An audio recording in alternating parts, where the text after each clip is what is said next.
பாக்குற இடம்லாம் விசில் வந்து ஊதி ஊதி வந்து டிஸ்டர்ப் அதுக்குள்ள டிஸ்டர்ப் ஆயிட்டாங்க. போதை வந்து இப்போ வலிஞ்சோடிக்கிட்டு இருக்கு. கஞ்சா விற்கிறது உங்களுக்கு பிரச்சனை இல்லை. 24 மணி நேரமும் சாராய கடையில் பிளாக்ல கிடைக்குது, டாஸ்மாக்ல, அது உங்களுக்கு பிரச்சனை இல்லை. போகக்கூடிய அக்கா தங்கச்சிங்க கோயிலுக்கு கூட உண்மையாக ஒழுங்காக போக முடியல. அம்மா கூட போன பொண்ணை 2 காவலர்கள் சேர்ந்து அம்மாவை தள்ளி விட்டுட்டு பொண்ணை கொண்டு போய் பாலியல் வன்புணர்வு பண்ணுறான், அது பிரச்சனை இல்லை. 10ஆம் வகுப்பு படிக்கக்கூடிய பெண்ணு தன்னுடைய ஆண் நண்பரோட சென்னைக்கு வந்துட்டு திரும்ப போகும்போது அந்த பொண்ணு அந்த பையனை அடித்து துரத்திட்டு ஒரு காவலர் கொண்டு போய் அந்த பொண்ணை பாலியல் வன்புணர்வு செய்கிறான், அதுங்க பிரச்சனை இல்லை.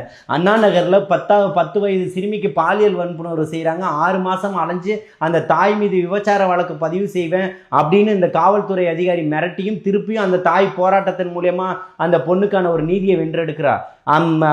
திரும்ப வழக்கு பதிவு செய்யப்படுது. அது ஒட்டுமொத்த ஒன்றியமும் இந்தியாவும் திரும்பி பார்க்கக்கூடிய இடத்துக்கு அந்த வழக்கு மாறுது. அதே மாதிரி அண்ணா பல்கலைக்கழக மாணவியினுடைய பிரச்சனை அந்த மாதிரி இருக்கு.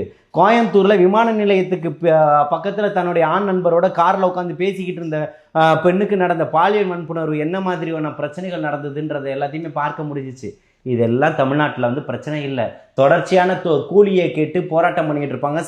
சம ஊதியம் சம வேலை கேட்டு அக்கா தங்கச்சிங்க போராட்டம் பண்ணிட்டு இருப்பாங்க. செவிலியர்கள் போராட்டம் இருக்கும், மருத்துவ பணியாளர்கள் போராட்டம் இருக்கும், ஆசிரியர்களுடைய போராட்டம் இருக்கும், தூய்மை பணியாளர்கள் போராட்டம் இருக்கும், மருத்துவ பணியாளர்கள் போராட்டம் இருக்கும். இதையெல்லாம் தெரியல உங்களுக்கு.